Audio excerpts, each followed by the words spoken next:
J'ai une activité de médium et de voyante. Oui. Et j'ai une activité d'énergétique. Et voilà. Je travaille l'énergétique, Le le Reiki, magnétisme, etc., etc. Donc pour me faire connaître et pour travailler bien, il y a beaucoup de gens, quand on voit en voyance, des choses où il y a des blocages. Et oui. Avant, je ne voulais pas travailler en voyance, parce que la voyance, pour moi, c'est aléatoire. Ce que l'on voit, c'est toujours le moment présent. Hein, c'est à partir du moment présent. Mais ça peut ne pas arriver, ou arriver, voilà. Donc, ces personnes-là, je leur disais, écoutez, il y a des blocages, il y a ci, il y a ça, bien qu'en France, on n'a pas le droit de parler de certaines choses, et que j'évite d'en parler. Et je leur propose de venir se faire nettoyer, comme on dit, l'oreille, se faire réharmoniser. Donc, pour les clés du bonheur, il y a eu, qui est sur Internet, si vous voulez la voir, je vous l'avais. Oui, allez-y, mettez-la. Voilà, qui était dû prendre la vidéo donc, pour mettre sur mon site, etc. Ça fait combien de temps cette vidéo? Oh, elle était là en... Non, elle dure combien de temps? 3 minutes. Ah oui, d'accord, on peut la prendre. Voilà, on peut l'intégrer. Oui. Oui, mais là, c'est plutôt la partie voyance. Oui. Donc, d'accord. Donc, sur cette vidéo, c'est une vidéo, on vous voit en train de débloquer. Voilà. Les gens. C'est une vidéo, alors, on me voit en train de... Donc, finalement, vous êtes plutôt voyante qui renvoie vers les massages, ou l'inverse, quelqu'un qui travaille sur les énergies et qui va vers la voyance. Ça peut être les deux. Vous diagnostiquez les blocages au niveau de la voyance, voilà, et après vous intervenez. Au niveau de la voyance, déjà, il y a des personnes qui viennent en voyance, me voir en voyance. Forcément, je vais lui faire une voyance.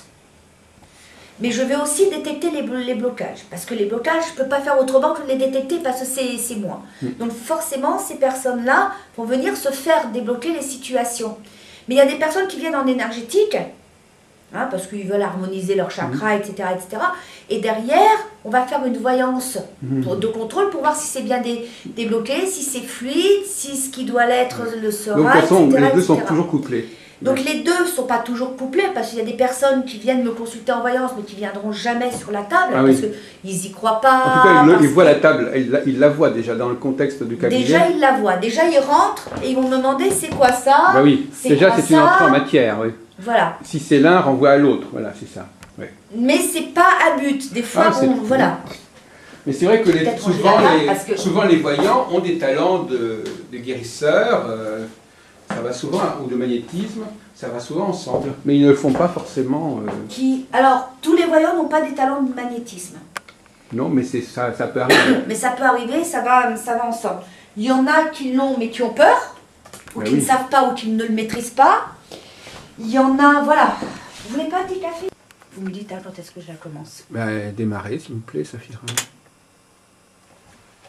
Donc là, on va regarder votre vidéo qui concerne votre activité énergéticienne. Tout à fait.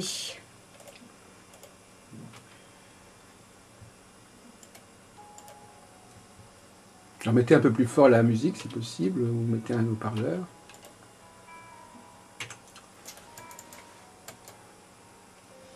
Alors.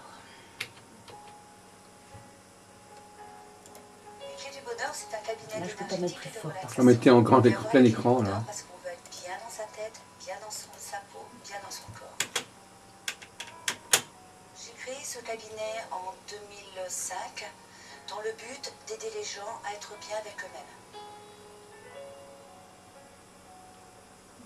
J'ai remarqué dans mon ancien métier, où j'étais esthéticienne, que les personnes étaient bien souvent très très mal, en grand mal-être.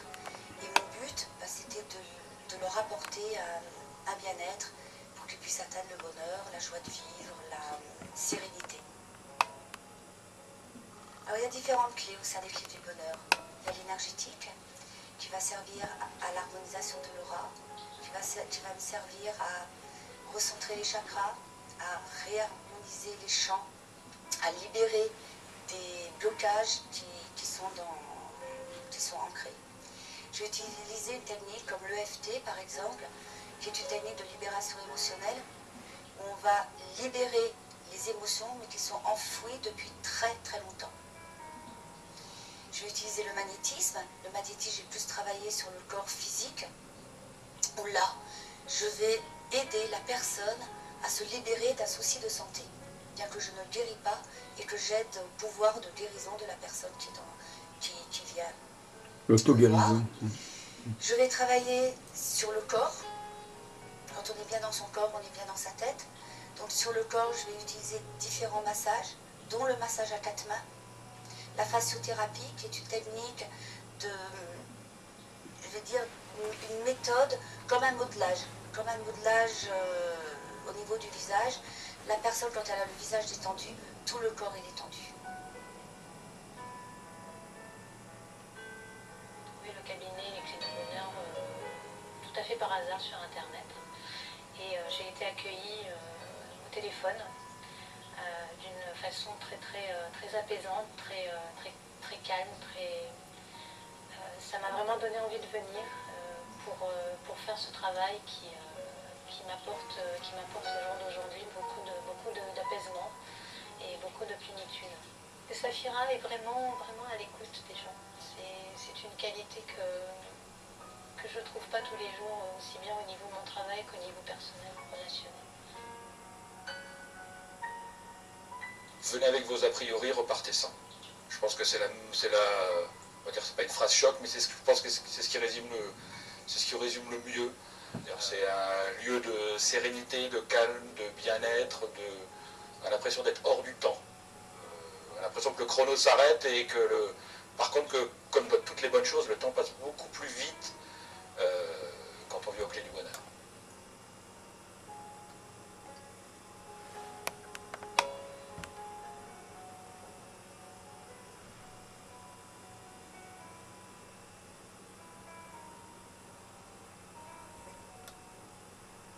J'aime la nature humaine.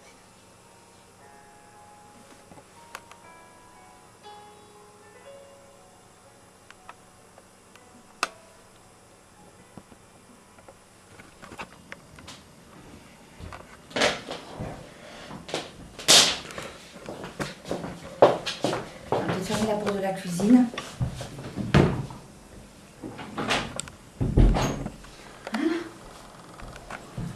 Alors ça peut s'allumer, ce truc-là? Oui, vous voulez que je l'allume? Oui, allumez-le quand même, oui. Oui, ça peut s'allumer. Donc nous sommes reçus par Saphira, près de la porte d'Orléans, à Léziard, à Paris. Et on voit déjà qu'il y a plusieurs activités. Il y a la table pour recevoir en voyance. Il y a le petit... là où on peut s'installer pour l'énergétique. Il y a aussi ce qui concerne certaines essences pour éventuellement l'aura. Enfin, il y a tout un ensemble de choses. Et puis il y a la présence insistante des fées, des anges qui constituent un décor particulier de protection. Voilà, donc Saphira, alors je vais poser une question un petit peu comme ça indiscrète. Pourquoi vous appelez Saphira? C'est un hommage aux pierres? C'est un hommage... Alors c'est un hommage aux pierres, oui, mais c'est un hommage plutôt à mon papa. Ah bon? Voilà. Qui aimait beaucoup le saphir, qui travaillait le saphir puisqu'il était bijoutier. Ah d'accord. Et voilà, donc on a simplement rajouté un A au saphir. Et voilà, c'est un prénom aussi où je m'identifie, qui est là. Voilà, c'est pas, il n'a pas été inventé, c'est pas un pseudo que j'ai pris. C'est voilà, il m'appelait Saphira. Ah bon, il vous appelait comme ça? Oui. Ah bon, d'accord. Voilà. Donc vous coordonnez un petit peu l'activité de médium voyant et l'activité énergétique. Vous nous avez expliqué que l'un parfois conduisait à l'autre, c'est ça? Pouvez-vous nous répéter un peu ce que vous disiez à ce sujet? À ce moment où la voyance vous amène à proposer une sorte de traitement, enfin en tout cas de prolongement au niveau du déblocage. Et inversement, quand vous faites un traitement physique, vous validez par la voyance. D'accord. Alors il ne faut pas confondre médium et voyant. Je l'explique aussi sur mon site. Je suis médium, je suis voyante. La médiumnité, le médium est quelqu'un qui est intermédiaire entre le haut et le bas. D'ailleurs, dans mes formations, je l'explique toujours, je l'explique systématiquement qu'on ne confond pas. La voyante est quelqu'un qui va aller sur des plans supérieurs, à une vitesse, à un niveau vibratoire plus élevé, et qui va voir le futur. Le médium, théoriquement, reçoit les messages. On va dire que c'est le perroquet, le médium. Il reçoit un message, il le redonne. Donc le médium, lui, il peut être en contact avec un défunt, il peut être en contact avec les guides de lumière, on les appelle les channels, ceux-là, mais ça reste dans la médiumnité. Alors là, c'était juste un petit éclaircissement que je voulais donner par rapport à la médiumnité et à la voyance, et je donne 3 types de consultations. La médiumnité, une consultation médiumnique, qui, elle, c'est la personne qui veut rentrer en contact avec le papa, la maman, enfin, qui ont subi un gros deuil, qui veulent recevoir un message et qui ont du mal à se sortir de leur tristesse. Donc là, je vais vraiment me mettre en contact avec le défunt pour donner le message. Je vais retransmettre. Le voyant, lui, en consultation de voyance, qui dit voyance, qui dit l'avenir, où on voit bien en voyance les choses qui sont là, et souvent ça m'arrive, qui sont prêtes à venir, et souvent les clients me disent, je comprends pas, plusieurs m'ont annoncé ça, on me l'a annoncé, on me l'a annoncé, on me l'a annoncé, et ça ne vient pas, et ça n'arrive pas.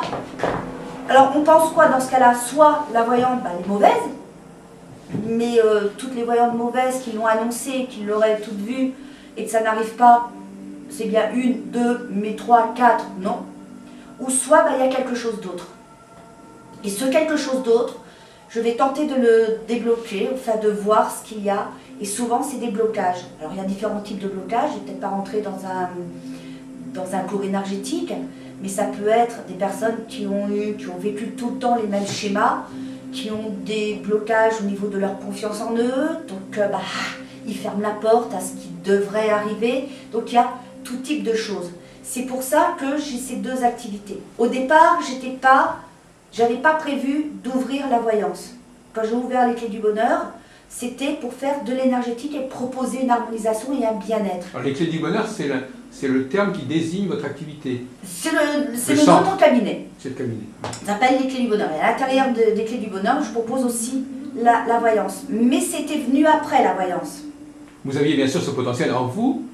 Alors je suis médium depuis l'âge de 8 ans. Vous aviez ça, mais ça n'était pas intégré dans votre activité professionnelle. C'était pas le but au départ. Le but au départ, quand j'ai ouvert mon cabinet, c'était vraiment dans le bien-être. Où je voulais que les personnes, quand viennent me voir, soient bien. Alors j'enlevais les blocages, etc.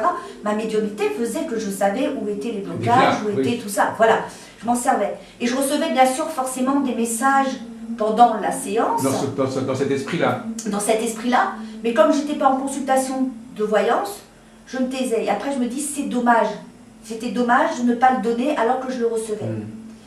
Donc, j'ai ouvert la voyance après en me disant, bon, puisqu'il y a la voyance, mais je partage bien les deux. C'est-à-dire qu'on ne vient pas, on vient me voir pour une voyance, on vient me voir pour de l'énergétique.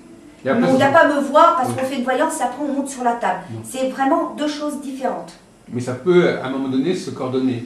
Alors, il est arrivé pendant une séance de voyance où la personne était vraiment mal-être parce que j'avais touché le fond, j'avais touché un point faible et un point sensible de la personne, où là, elle s'est mise à verser des larmes. Je l'ai mise tout de suite sur la table, mais c'est rare. Enfin, c'est rare, c'est pas, voilà, venez me voir en voyance et après vous passerez sur la table. On vient me voir en voyance, on vient me voir en médiumnité, ou on vient me voir pour de l'énergétique. C'est cela, d'accord. Bon, donc effectivement, c'est une mise au point. Vous avez plusieurs cartes, mais vous ne les mélangez pas, sauf dans certains cas bien définis, bien limités. Sinon, ça fait marchande de tapis, et après, pourquoi pas proposer de ci ou de ça. Bien que, après, tout peut s'abriquer, se compléter. Mais bon. Et alors, vous lisez les auras. Alors, je lis les auras. Vous les percevez. Je les perçois, bien sûr. Je les perçois quand je suis en séance énergétique ou de magnétisme. Déjà, je les ressens. Et ensuite, oui, je perçois. Donc, Et ça, c'est un rapport avec les petits flacons qui sont là. Alors, les petits flacons qui sont là, c'est ce qu'on appelle des eaux de couleur. C'était la chromothérapie. Voilà, au départ, c'est mon péché mignon à moi. C'était pour moi. parce que j'adore les huiles essentielles. Donc je les ai sorties, voilà, c'était pour moi, je les ai vues dans un salon et chez une autre collègue praticienne et j'avais flashé dessus. Et avant de l'offrir aux personnes qui me consultent, je le teste moi-même. C'est-à-dire que rien n'est donné sans que ça ait été testé. Donc j'ai trouvé que c'était magique, entre guillemets.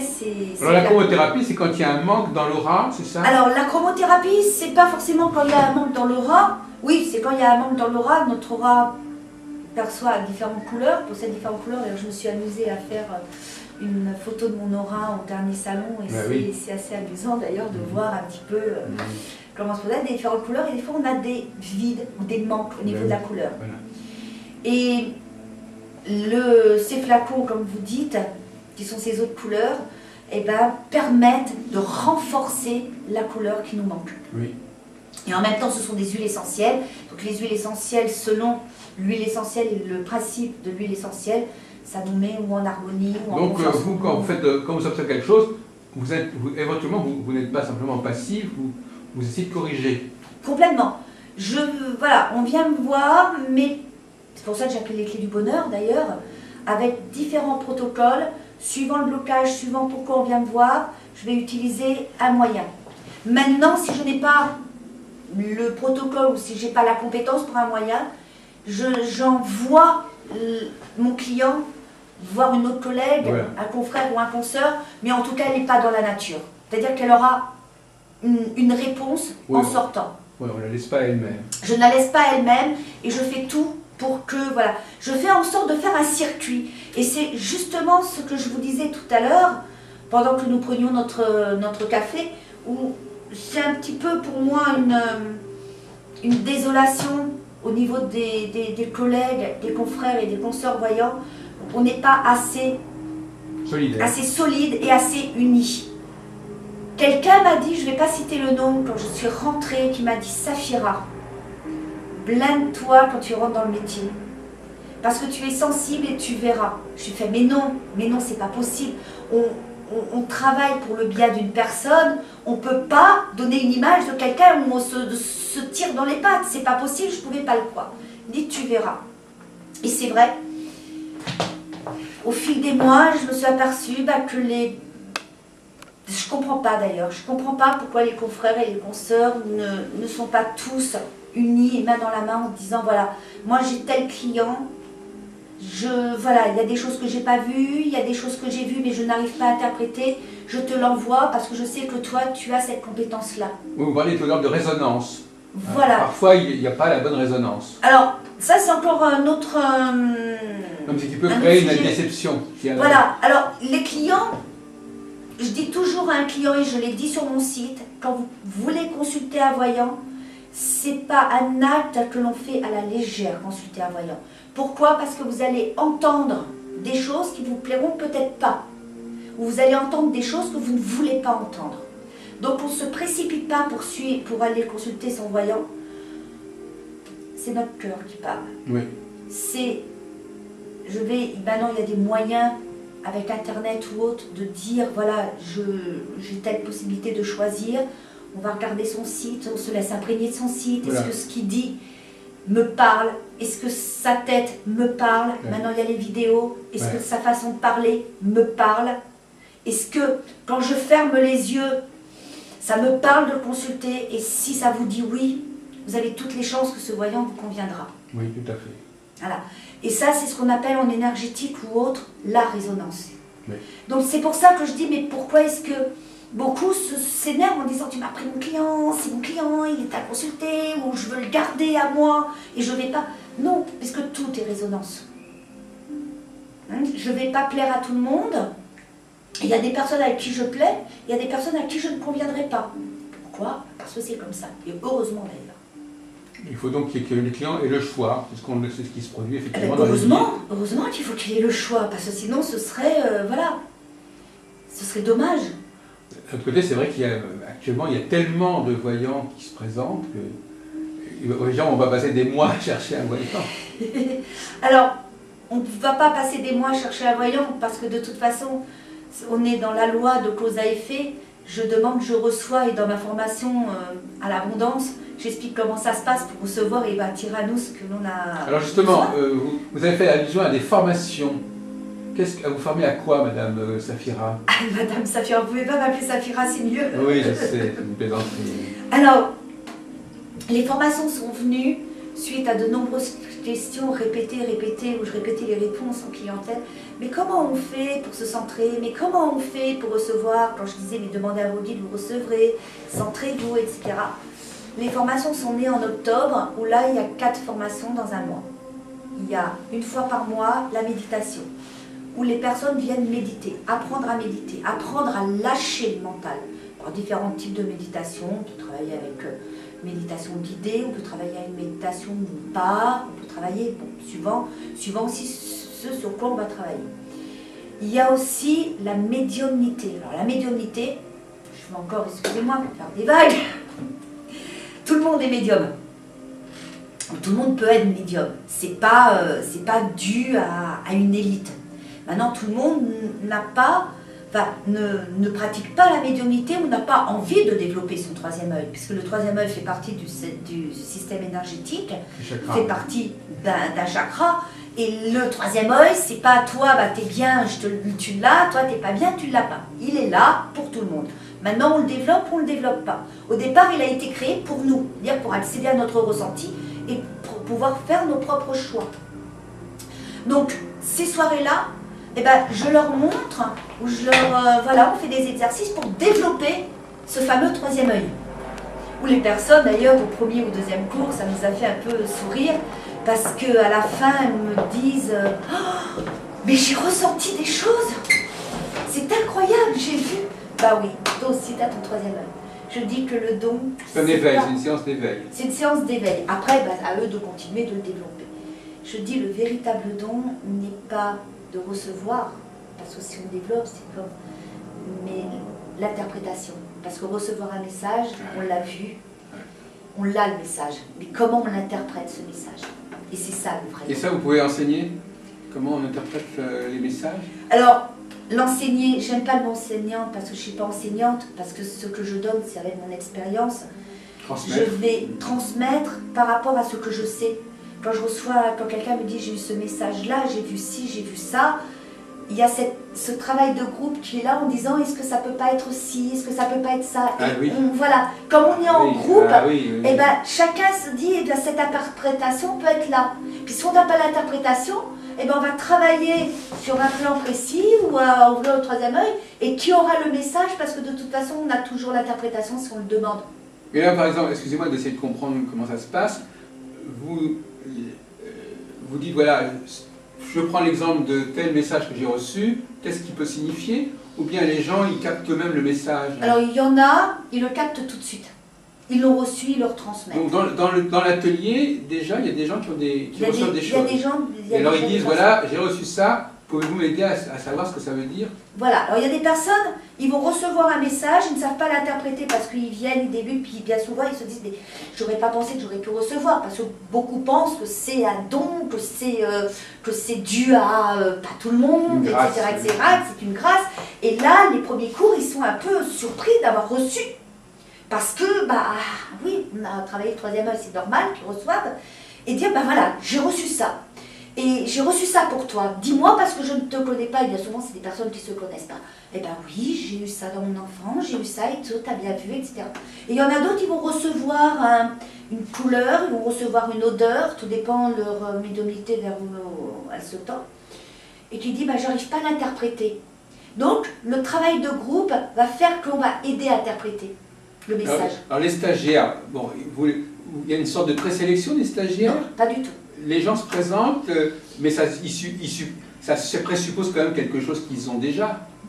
Il y a des personnes qui se sont inscrites et qui n'avaient aucune pensée, ou qui ne pensaient même pas pouvoir recevoir quelque chose. Alors ils venaient pourquoi? Quand je prends, pour accéder à la médiumnité, pour voir ce que c'était la médiumnité, au départ. Donc ils pensaient quand même qu'on allait les aider à ouvrir leur troisième œil. Mais ils ne pensaient pas qu'ils allaient pouvoir recevoir des messages tout de suite. Enfin, tout de suite. Pas au premier cours, mais déjà au premier cours, on a un ressenti, etc. Donc vous avez des petits groupes de 5, 6 personnes. 10 personnes maximum. Et ça se suit sur combien de temps? Alors, Là, j'ai fait les dates jusqu'à juin. Je ne sais pas une fois combien par mois? Une fois par mois. La médiumnité, une fois par mois. La méditation, une fois par mois. Et les soirées que j'appelle les soirées de l'abondance, où j'apprends par le biais de langage, par le biais de demandes, par le biais... Comment attirer à nous ce qui doit l'être. Hein? Donc, je suis du genre à plutôt donner le poisson à quelqu'un, c'est-à-dire l'attirer, le rendre addict aux clés du bonheur, à lui donner la canne à pêche pour qu'il puisse se nourrir lui-même. Je suis plutôt de ce sens-là, d'où les formations sont nées. Donc, voilà. C'est intéressant, ça, tout à fait. Alors, parce que dans mes entretiens jusqu'à présent, je n'ai pas eu trop ce genre de profil de quelqu'un qui transmet, qui initie les autres à leur propre connaissance d'eux-mêmes, en fin de compte, quelque part, de leur propre potentiel. Réveiller les pouvoirs que nous avons en nous-mêmes. Tout à fait, mais c'est le but. Moi, c'est mon but. Avant, quand j'étais dans un autre métier, j'étais surprise et même en même temps triste de voir qu'il y avait beaucoup de gens qui étaient en mal-être. Ces gens allaient essayer d'aller voir des thérapeutes, essayer plein de choses, mais ça ne marchait pas. Mais ils n'avaient pas forcément la technique. Moi, la technique, je la donne. L'outil, je les donne. Ce que je sais, je le retransmets. Dans le but que la personne, après, si moi je vous transmets un savoir ou je vous donne un outil pour être bien, vous allez rencontrer quelqu'un qui va être mal, vous allez lui dire, tiens, fais comme ça. Tu verras, si tu fais comme ça, arrête de dire ça. Tu verras. Et vous allez le transmettre. Et après, ça va faire le téléphone arabe et ça va former un noyau de personnes qui vont être bien. Donc vous allez améliorer les potentialités des gens en les débloquant, comment dirais-je, en réveillant en eux certaines choses, une certaine conscience. Et comme vous disiez tout à l'heure, c'était intéressant, vous disiez, il y a des prévisions qu'on fait aux gens, et elles ne se réalisent pas parce que il y a quelque chose qui vient interférer, c'est ça? Les bonnes choses, elle ne sait pas en profiter parce qu'il y a comme une espèce d'interférence. L'interférence, ou ce qu'on va dire des nœuds énergétiques. Quelqu'un qui est négatif attirera forcément le négatif. Oui. Et alors vous dites oui. Quelqu'un qui est positif attirera le positif. Quelqu'un qui n'a pas un rayonnement, qui rayonne pas beaucoup, qui est en basse vibration parce qu'il est fatigué, parce qu'il en a marre, etc., il ne pourra pas attirer forcément quelque chose de... Donc il ne suffit pas d'aller voir le voyant pour savoir ce qui va nous arriver. Il faut aussi améliorer sa propre énergie. Complètement. Pour que les choses soient de notre qualité aussi. Complètement. Alors, vous prenez le problème à la base, à la racine. Voilà, le problème, il faut le prendre à la racine. Et c'est bien, on peut aller voir le voyant pour débloquer. Si le voyant dit, voilà, votre blocage, il est là, ok, mais pas beaucoup de voyants le font. Et ce qui est dommage, c'est qu'il y en a beaucoup qui connaissent des magnétiseurs, des énergéticiens, mais ils ont tellement peur qu'on leur pique leurs clients qu'ils ne le font pas. Et c'est ça que je disais, c'est déplorable. Alors que le client, on sait que, de toute façon, il ira voir ailleurs parce qu'il aime bien, c'est des curieux les clients, et heureusement d'ailleurs. Mais alors finalement, c'est une question qu'on se pose beaucoup. Est-ce le voyant, il doit renouveler quand même assez fortement sa clientèle. En une année, on voit défiler beaucoup de gens. Il faut donc que les gens sachent que vous existiez. Oui. Donc il faut avoir une certaine présence, mais... Il faut avoir une certaine présence. Moi j'ai des clients qui vont me consulter une fois par an. Voilà, une fois par an pour savoir ce qui va leur arriver dans l'année. Il y a des personnes qui vont me consulter plusieurs fois dans le mois. Après c'est selon les besoins. Ceux-là plusieurs fois dans le mois, je leur dis maintenant c'est bon. Ce que j'ai vu la semaine dernière, ça ne changera pas cette semaine. Sauf s'il a changé l'état d'esprit, mais ça c'est après une séance d'énergie, on va voir si on a des activités. Il y a un côté un peu coaching dans votre façon de travailler, un petit peu d'accompagnement. Moi oui. C'est-à-dire que quand j'ai une personne qui vient me voir, mon but, pour ça le clé du bonheur d'ailleurs, mon but c'est quand elle ressort, c'est qu'elle dise mais génial, je suis bien dans ma vie, je suis bien dans ma peau, je croque la vie à pleines dents, j'ai envie de vivre, j'ai envie de recevoir, et je sais le faire, et je sais. Parce que, voilà, j'ai donné des clés. Mon trousseau de clés, il n'est pas qu'à moi. Je le donne, je transmets. Tu veux ouvrir la porte, tiens. Prends la clé, va ouvrir la porte. Donc qu'est-ce que ça signifie, Safira, prenons le cas justement de ces personnes qui viennent assez souvent, qu'est-ce qu'on peut leur apporter, disons, parce que d'une semaine sur l'autre ou tous les 15 jours, jusqu'à quel point ça peut aller dans ce genre d'accompagnement, de coaching? Faire attention parce et qu'est-ce que les gens attendent de vous quand il y a une fréquentation quand même assez rapide Alors, il y a des personnes qui de toute façon sont addictes à la voyance, il faut faire hyper oui, attention voilà. à ça, où je leur dis attention, soyez indépendante, autonome, votre vie c'est vous qui la créez, votre futur vous êtes capable de le créer. Allez voir un voyant pour vous rassurer si vous êtes sur le bon chemin, ok. Mais allez voir un voyant parce que on peut vous aider à prendre une décision aussi, parce que le voyant va être là pour vous dire bon ok, vaut mieux prendre tel à gauche plutôt que prendre à droite. Maintenant les personnes qui appellent toutes les semaines pour savoir si, je donne un exemple parce que on nous consulte beaucoup pour le plan sentimental et on va voir un retour. Une personne, est-ce que la personne va revenir? Donc on voit bien le retour, c'est la finalité que le voyant va voir. Maintenant, la date, la donnée, c'est difficile. Et la personne va nous appeler, il n'est toujours pas venu, il n'est toujours pas venu, il n'est toujours pas venu. Mais plus on attend, moins on lâche prise, moins ça viendra. Parce que l'énergie se cristallise. Il faut lâcher prise. Donc il faut lâcher prise. Le voyant, s'il y a 1, 2 ou 3 voyants qui ont vu le retour, donc c'est que le retour, il doit l'être. Maintenant, lâchez. Alors finalement, là, vous touchez à un sujet un petit peu tabou parce que on parle de retour d'affection, d'une certaine manière. Enfin, est-ce que c'est quelque chose qu'on peut annoncer ou est-ce que c'est quelque chose qu'on peut provoquer ou aider? Le voyant, il peut à la fois, il peut aussi aider à ce que les choses se fassent dans certains cas. Parce que vous-même, vous êtes quelqu'un qui aime bien être actif, donc vous ne restez pas passif devant une situation. S'il y a un moyen d'arranger les choses et que les choses se fassent, pourquoi pas? Il y a des moyens de le faire, des moyens dont je parlerai pas là, mais qui ne sont pas des moyens, voilà. Ce sont des pratiques, voilà, hein, dangereuses et qu'il faut surtout pas toucher. Maintenant, les moyens d'attendre que la prédiction arrive, le retour, il y en a.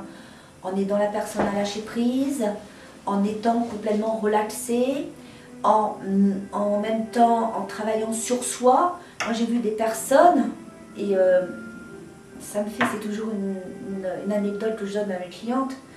Une cliente qui me dit Safira, quand est-ce qu'il va revenir, quand est-ce qu'il va revenir, quand est-ce qu'il va revenir. Bon, je le vois revenir bien évidemment, et je lui disais, mais écoutez, moi la finalité je le vois, il va être là, etc. En attendant, venez vous relaxer, venez faire des méditations, venez travailler sur vos blocages pour pouvoir être là et bien présent quand il arrive. Aussi pour que ça se passe bien. Et que ça se passe bien quand il arrive. Oui.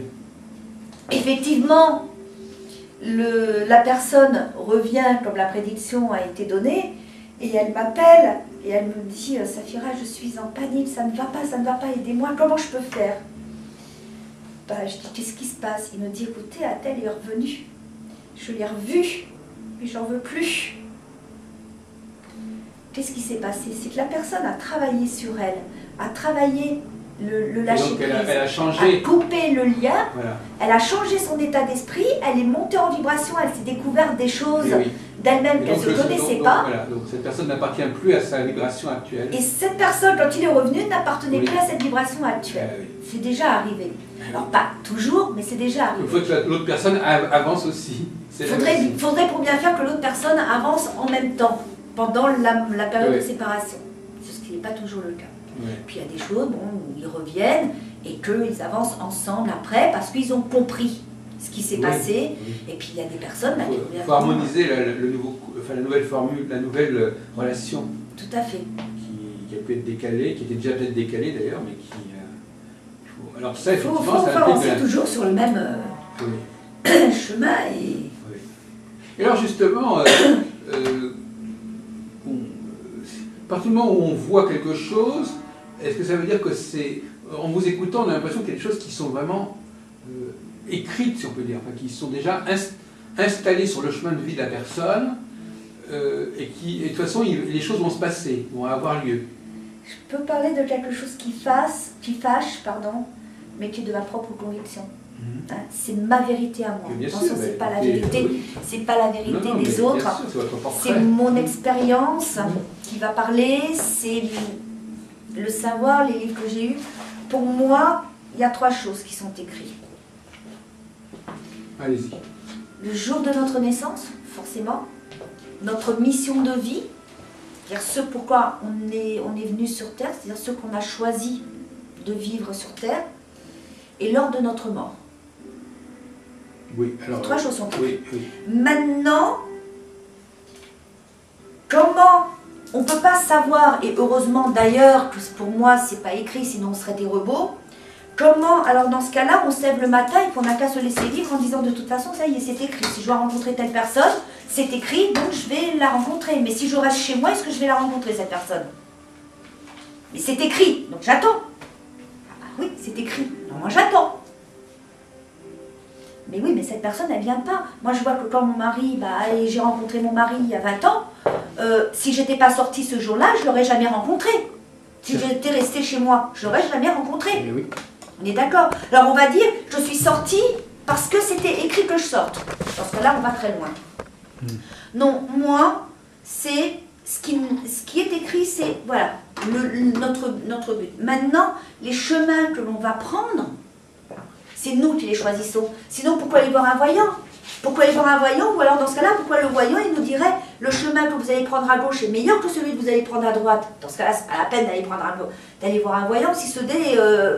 voilà, comment va s'ouvrir ma route? Est-ce que je vais avoir des embouteillages? Est-ce que je vais tomber en panne? Est-ce que... Vous voulez dire qu'on peut vous conseiller le meilleur chemin? Celui qui est le moins embouteillé, le moins perturbé, le plus agréable. Le plus agréable à prendre. Mais, enfin, voilà. Donc, pour moi, ce qui est écrit, on va attirer à nous, et je le vois même par expérience pour moi, en plus de mes clients, on va attirer à nous ce que l'on aimait. Je disais tout à l'heure, si j'aimais quelque chose de négatif, et que je dis, et on le voit dans les soirées de l'abondance, quand on va dire j'ai pas, y a pas, je peux pas, etc., on va les attirer, les y a pas, j'ai pas, les je peux pas. Si on dit waouh, génial, la vie est belle, merci pour ce qui m'arrive, etc., forcément je vais l'attirer. Donc, où c'est écrit? C'est mon état d'esprit qui va déterminer ce que je vais recevoir. C'est mes blocages, c'est mon expérience, c'est mes... Enfin, on va parler du karma aussi, c'est tout ce que j'ai qui va attirer. Et plus je vais libérer de choses, plus je vais lâcher de choses, plus ma route va être ouverte. Sinon, ça ne servirait à rien. Sinon, les énergéticiens n'existeraient pas, rien n'existerait. On reste, on est un robot, je marche. Voilà. Je me lève le matin, et puis ce que je dois faire aujourd'hui, voilà.